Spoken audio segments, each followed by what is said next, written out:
it's going to be fascinating because I think in my lifetime we're going to see Pakistani be called something different, or Pakistan be called something different, because I think that country is it's falling apart. Yaps, it's in the name. Right. With all the conflict going on with Pakistan and India, I want to take it straight from the source. Straight from the source. What the hell is going on? I hope you guys like my Australian accent. Has happened, because the question in all of your mind is what has happened and what is likely to happen. That's exactly, well, the second part is what is likely to happen. So I want to begin by saying that to get a sense of what has happened, you must have a complete picture of what has happened. You have been That's true.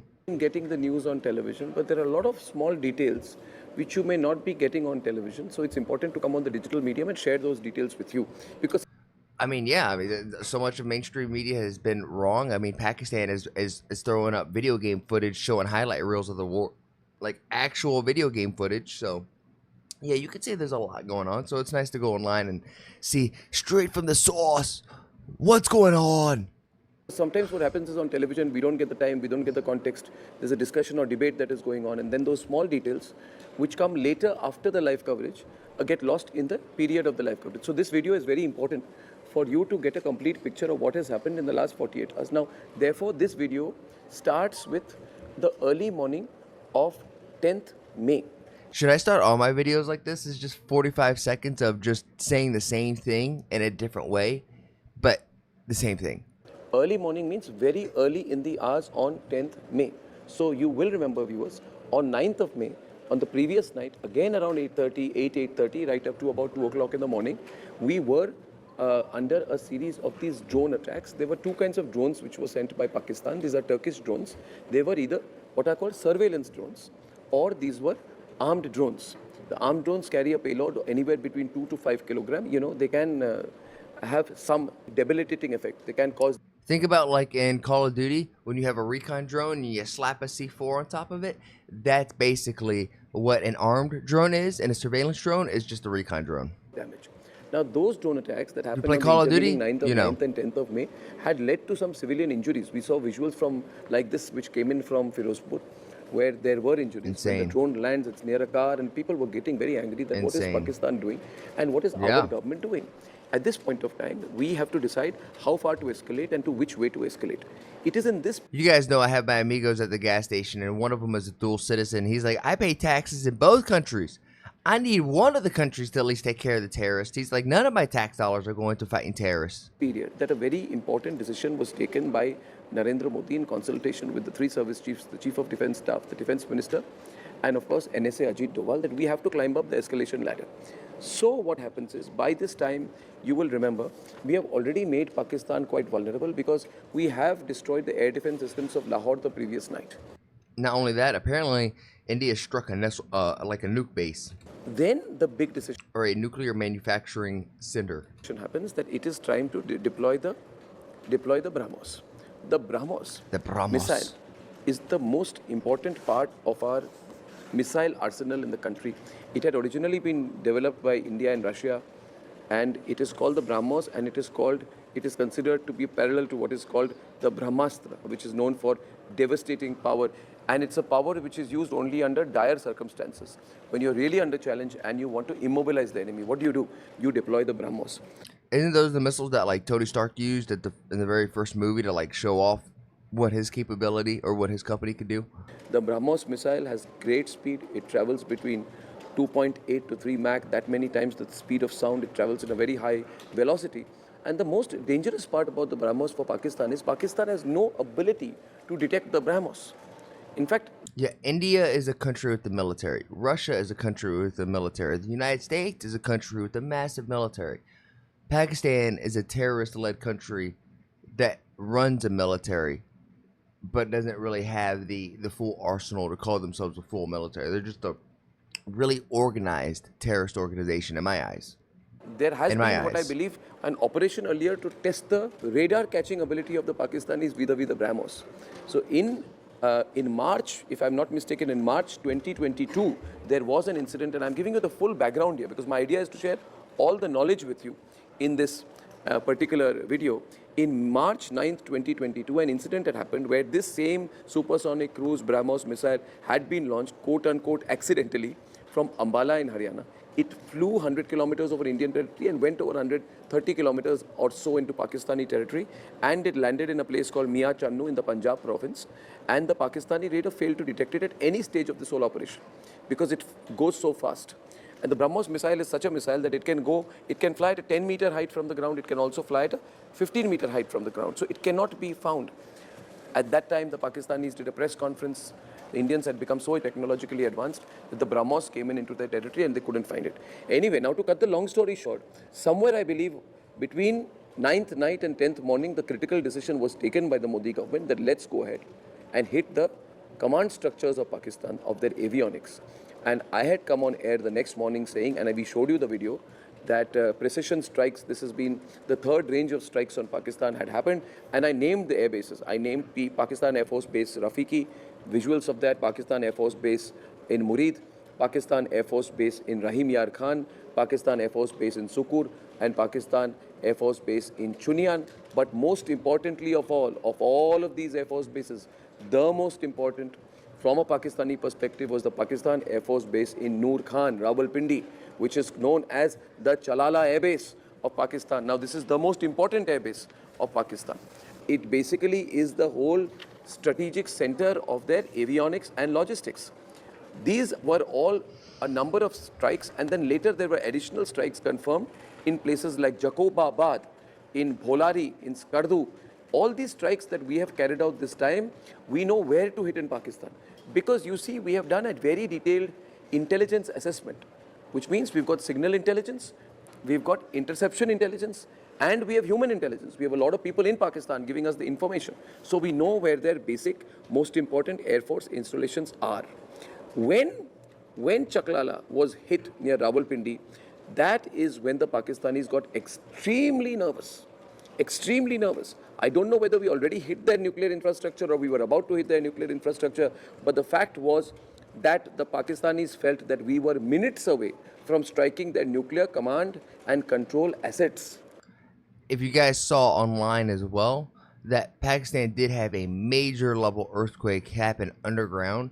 So it makes me wonder if India didn't directly hit it. It like caused a shift in the underground, like the foundation of the underground base that was holding these nukes, that caused one of them to maybe go off or destabilize. And this is all that Pakistan has got left, their nuclear command and control assets. You see, viewers, Pakistan has been presenting itself to the world as the center of the Islamic bomb, the Islamic nuclear infrastructure of the world, and it wants to sell its wares to countries like Iran or any other countries, whatever. The fact of the matter is, there was an immediately nervous Pakistani response and calls to Washington. If that's true, then why are so many flying to like Europe and like immigrating elsewhere? Even in the United States, there's like a whole city that has its own rules and governing body. Like that's going to work well. And we at that time had intercepted all the high-end, high-alert communications. Pakistani military networks were under our watch, and they said that they need to intervene. And then the Pakistanis urgently, this happens by now by the early morning of 9, the Pakistani urgently call the US and say to the US that we are going to be under attack and our nuclear installations are going to be under attack. And J.D. Vance's office communicates something to the effect like something important has happened. This is a message that's going around that something important has happened, which is necessitating a very immediate American intervention. So there was basically a threat that was put out. I wouldn't even use the word threat, nuclear alert which was put out by Pakistan.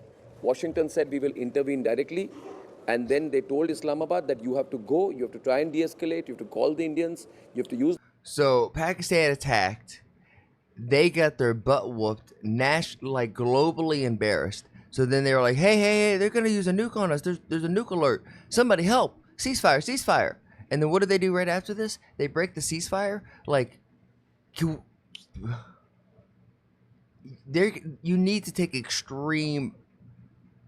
They need extreme. What am I looking for? Use the hotlines which exist. You have existing hotlines which are going on between your militaries. Use the hotlines. And you need an extreme response against Pakistan so they understand that they can't do this again because they have a history of doing it. So you got to nip it in the butt pronto. go to India. There was some initial resistance. The Pakistanis wanted Americans to intervene. America told Pakistan directly intervene. And at 3:35 on our time, Indian Standard Time, the Pakistani Director General Military Operations, then Major General Kashif Abdullah, he makes an urgent and immediate phone call to Lieutenant General Rajiv Ghai, who's the Indian Director General of Military Operations. Later, this call gets confirmed by the Indian Foreign Secretary Vikram Misri during his press conference. This is effectively a informal laying down of arms that the Pakistanis have done. They've said, we don't want to be hit more, we want a ceasefire. Now, India is clear at that time. There is no third party. If you're hearing Donald Trump make claims about solving a 1,000-year-old dispute now, and that he is going to work his phones to solve a 1,000-year-old Kashmir dispute, etc., it is simply Donald Trump overplaying his card. You saw my first angry reaction when Donald Trump issued the press release at 5:30 on Truth Social. I will talk about that also later. But I still believe that we must accept that while the Americans have simply nudged, or rather some people say instructed, some people say ordered the Pakistanis to contact the Indians, the Pakistanis were told to contact the Indians directly, which they did. They laid down their arms. And then that's where there is a little bit of a slip up, because Donald Trump should have released his comment or his Truth Social comment after the statement from the Indian side, but Donald Trump, being Donald Trump, went and made a press release at 5:30 p.m. Now, why did Donald Trump issue out the press release? Why was it made to look like America has negotiated the settlement? Well, because America wanted it to look like America had negotiated the settlement. Well, he's not wrong, right? One of Donald Trump's egos, one of the things he wants to stroke, is the fact that he is a peacetime president and he does not like war and conflict. So whenever that comes up, he's going to be the first one there to arise to try to stop the fighting, or at least seem like he's the first one there to stop the fighting. That was a very important day for Donald Trump. He was expecting to be seen as the author of two major ceasefires. Back-channel work was going on by the White House to get Putin to agree to a ceasefire with Ukraine, and back-channel talks were going on, and Donald Trump then felt that if India and Pakistan also agree to a ceasefire of sorts, then it will be a diplomatic coup for him. The Ministry of External Affairs statement was preempted by Donald Trump, and immediately a very relieved Foreign Minister of Pakistan put out this tweet in which he profusely thanked the Americans. After all of this, you saw a very brief statement come out from the Indian side confirming the ceasefire. Remember, it was only a three, four lines of a statement from the Indian side. It was not very detailed. No questions were taken, which means we were being reactive rather than setting the agenda. So there was a little bit of a communication gap going on at this point of time. And now the input which I wish to share with you, I have it from my very, very, very, very reliable sources, ladies and gentlemen, and all of this is a great yesterday video. I kept speaking to my sources, and in this notebook, I have made some very extensive notes of what happened after the ceasefire. So what happened after the ceasefire? Announcement was made by Donald Trump, and the statement of the Pakistanis thanking the Americans profusely. The Chinese got very irritated. They were very angry. The Chinese told the Pakistanis very strongly, a phone call was made to Shehbaz Sharif, that this is an act of diplomatic transgression by you. You are being seen to be too much with the Americans on the American side, and you have denied us any role, whereas we are the ones who are investing in the CPEC in Balochistan area, and we continue to support you. We have issued a statement, and a statement was issued yesterday by the Chinese. I did not realize how angry China was with Pakistan. I mean, see, if China can't trust, if China is calling you out, that's a problem. Foreign Minister Wang Yi acknowledged Pakistan's restraint and appreciated its responsible approach under challenging circumstances. He reaffirmed that China, as Pakistan's all-weather strategic cooperative partner, all-weather. So they're like, look, through thick or thin, fire or ice, we got you. An ironclad friend, we will continue to stand firmly by Pakistan as it upholds its sovereignty and territorial integrity and national independence. And yet, when shit hit the fan, they didn't call China. Confirming that they will stand by the independence and sovereignty of Pakistan. That was seen to be a statement that was aimed at letting Pakistan harden its position. But you see, Pakistan had allowed the involvement of the Americans and gone on to the American side. What happens, interestingly, is after the phone call with the Chinese and between the Chinese and the Americans, the ceasefire violations start. When do the ceasefire violations start? Yesterday. Anywhere between 6:30 and 7:30. By 7:30 to 7:45 to 8:30, that is on the 10th of May, there is news of extensive ceasefire violations. if I'm understanding this right, is China was like, yo, we're down with you fighting and holding your sovereignty. Like, were they kind of instigating Pakistan to break the ceasefire? Or were they the bad friends at the party peer pressuring the other friend to go like go escalate something? Because that's kind of what it seems like. And first it comes, of course, there are reports from Poonch Rajouri side, and then there is Samba, which gets recorded, and then after some time we hear of explosions being heard in Srinagar. They were not explosions, they were our air defense artillery, which Omar Abdullah referred to in this tweet, which were basically firing away. Sounds like explosions.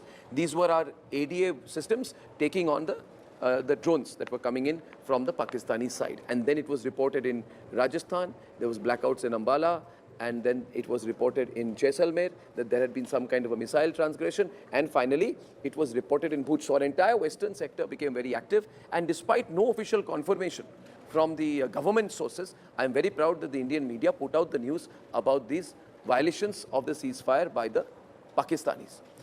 Did the violation of the ceasefire by the Pakistanis happen on Chinese instructions? We can't say. Did the Chinese egg on the Pakistanis to transgress the border, to transgress the LOC, to keep the situation hot? We can't say. But one thing is clear, the Chinese were very irritated, extremely angry and upset that Pakistan had sort of moved across more or less to the American side.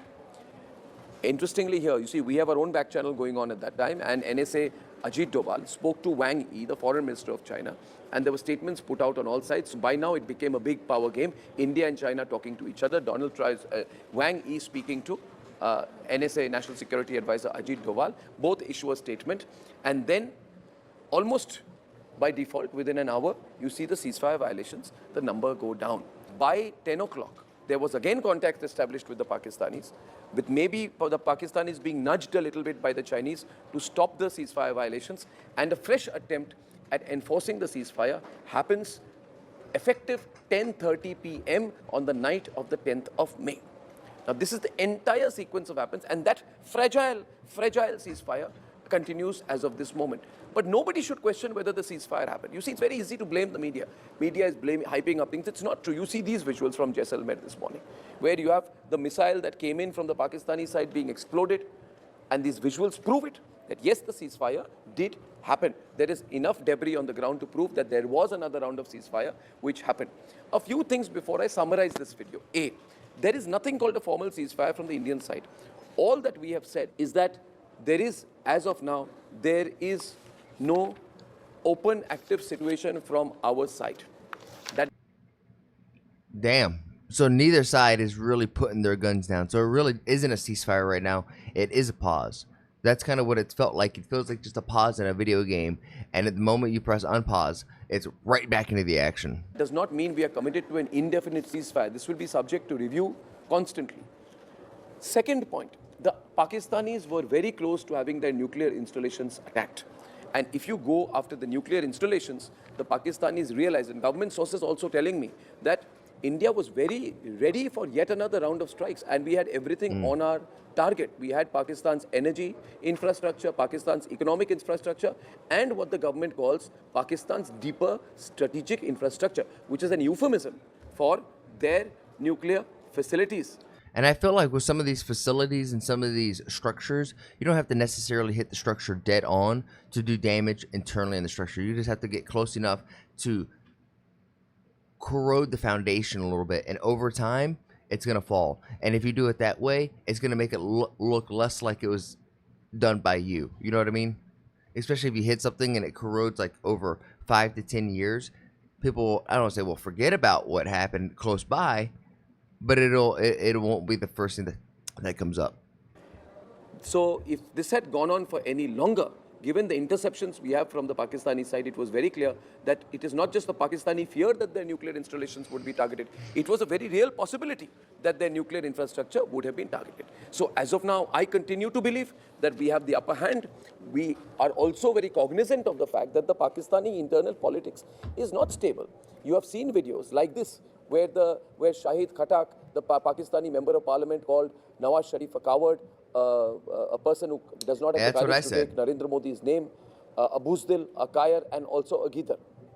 Now, these are not ordinary statements. You've also seen videos of Pakistani politicians crying in parliament. You saw the video of Major Tahir Iqbal, who was seen in tears in the Pakistani parliament, and he says that I pray that Allah protects the Pakistani. और अल्लाह पाक इस मुल्क के हिफाजत फरमाएंगे. There was a sense of helplessness. You've also seen the audio statement of a Pakistani former air marshal after the round of BrahMos strikes, where he says, we are rattled. We have nothing to defend ourselves with. Now, regardless of how much propaganda the Pakistani intelligence establishment, ably led by Hamid Mir, who's a shameless Pakistani journalist, who despite being targeted and the ISI tried to kill him, is a loyal bootlegger of the Pakistani intelligence establishment, despite whatever they put out there. The reality is that Pakistan was hit. They lost all their defenses. Their internal polity is up in arms. And therefore, I would watch the political situation in Pakistan extremely closely. Our digital video team has done a great job and of putting together a It feels like once like a power vacuum will happen, because once that guy, that coward is pushed out of office, there's going to be somebody else who fills his place, and you just hope that person has a little bit more of a backbone and is thinking about the world, not just their ambitions. very interesting video sequence of Shehbaz Sharif. And there are in that video sequence the statement of Shehbaz Sharif, which was supposed to go at 8 p.m. yesterday, Pakistan time, eventually went, I think, around 11 p.m. yesterday, Pakistan time, because the Chinese told him to put it on hold. Now, there are three things you need to look at in this video. His eyes are shifty, moving from left to right, like he's taking instructions. This is not normal eye movement. You can get any psychologist or any optometrist, for that matter, to check this out. The second point which comes out is that there are numerous jump He could also be in a room full of people. I mean, I doubt it, but he could just be making eye contact with people in the room. cuts. There are new jump cuts, ladies and gentlemen, is television lingo for edits. So that speech is not one Ooh. sequence. There are 12, 13, 15 jump That's cuts not or good. edits in that sequence, which means Shehbaz Sharif stopped and started and stopped and started and stopped and started, was being instructed. It Or parts of the sentences are taken out, certain words are taken out. was like reading a film script, and it was like an actor being told to put out a performance, and that performance was a very ineffective performance. So I believe he put out that statement under pressure from the army, because there are 3 or 4 references to Asif Munir, Asif Munir, Asif Munir, and to the greatness of Asif Munir, and I would therefore not be wrong in my assessment that Shehbaz Sharif and the civilian establishment in Pakistan is at its weakest ever. We will have to watch what happens with Asif Munir. Another thing we should watch out for is whether Asif Munir, who has now been strengthened by the Pakistani Supreme Court with new powers that allows him to arrest Pakistani civilians under military rules, will use these newly acquired powers against the politicians or the ruling establishment of Pakistan, who would be aware of his enhanced powers and his enhanced control and use abilities today within the power establishment of Pakistan. So, ladies and gentlemen, will there be a coup in Pakistan? I don't know. I am of a firm view there is an effective coup, and we must look at Pakistan from that perspective. What about us? Is this over? It's not over. The Air Force has put out a statement today saying Operation Sindoor is on. Every reference to Operation Sindoor is in an ongoing context. And that is important. Therefore, it is an ongoing context. It's like a volcano, from an active phase to a dormant phase, but not in a passive phase yet. I really do think it's more like a video game where you're in the middle of a boss fight, you pause, you kind of stretch out a little bit, touch your toes, lock back in, and once you press play again, whoo, shit's hitting the fan, baby. So the situation is very dormant. We will all have to be very clear and cognizant of that present and ever-present danger that the situation presents to all of us. The Prime Minister has not put out a final statement yet, which means the Prime Minister is waiting and watching every single thing that is going on along the border. And even this morning, he has had a big, long meeting with the CDS, with the Raksha Mantri and others. We will have to do a clear and close assessment of our strategic communication, our global outreach, and our overall security, internal and external security apparatus, which includes influence, communications, media, outreach, and global presence. You know, one thing that popped into my head too, just seeing Modi out there, was that apparently, you know, like India had lost some like air defense systems, or like the S-400 or the A-400s, or maybe it was the SA-400s, something like that. He goes out and does a presentation, and one of those things is right behind him, just like a little nod of like, yeah, that's not real. We still got plenty more in the back. Don't worry, boys. It'll all have to be done as a part of the constant relook at where we are placed. We are moving from being a middle power to a great power. Towards being a great That's power, very there are true. lessons in all of this. I also believe at some point, I'm sure the foreign ministry will issue a statement contradicting what Donald Trump has said, to put a little bit of a wet towel over his grand expectations that he is going to be a global peacemaker. I don't think that's going to happen. And I don't think that should happen from India's side. Go ahead, allow him to think he's the global peacemaker. That's a good thing. We want peacemakers throughout history, right? also, this peacemaker is trying, and you guys are trying to actively build a blossoming relationship with India and America, right? Why put a damper into that? Why did Donald Trump issue the statement yesterday? Because he was not getting the concession that he wanted from Putin, and he needs a desperate role to be seen to be handling and organizing ceasefires in different parts of the world. Have we handed him one? Not yet. Have the Pakistanis given us a ceasefire? Yes, because they cannot take on the might of India. They cannot take on the might of India. There are no two ways of looking at it. Their economy is crumbling. They've got an IMF additional bailout of 1 billion. But what is 1 billion when compared to the 140, 150 billion that they owe to the world? They don't even have reserves of 10 billion. Yikes. And with this kind of a situation, they can't even cover 2 months of imports. The kind of expenses. And what's crazy is they can't cover 2 months of import, but they might have gotten it with that loan that they got for, you know, the supposed ceasefire, and then went around and like broke it. How do they even still get that money? Was the money wired? Can we just cancel the money transfer? Like, it's gonna be it's gonna be fascinating, because I think in my lifetime we're gonna see Pakistani be called something different, or Pakistan be called something different, because I think that country is it's falling apart. And I know India has messed with its water supply, and it's such a large demand on agricultural products that I'm very curious to see what's going on, what's happening in the East. They would have incurred in the last 2 or 3 weeks, which easily shave off about $500 million from there. So Pakistan is in a very precarious state, and all viewers watch very closely what happens in Balochistan, because in Balochistan the visuals that are coming in are showing an all-out assault. I am told that 4/5 or almost all the national highways of Balochistan are now blocked. And therefore, the world will keep a close watch on Balochistan. While we speak about POK, it is Balochistan which is even more vulnerable. And Balochistan is imploding. And that is why Pakistanis needed a ceasefire. Yeah, this is what happens when you F around and you find out, and Pakistan trying to be a bully, push somebody, and India was the one that they tried to pick on. India was like, I've been taking karate classes, and I'm ready to fight back.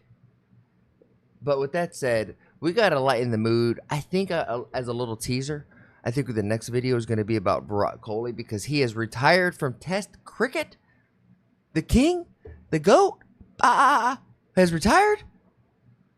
I got to know more about that. But with that said, you see a friend today, don't pick on him. Give him a big old hug. Hopefully we can have peace in this world, and instead of all this hate and vitriol and war, conflict. So with that said, make somebody laugh, spread love, spread laughter, not hate and all this craziness. And I love your faces, and I'll see you guys in the next one. Peace.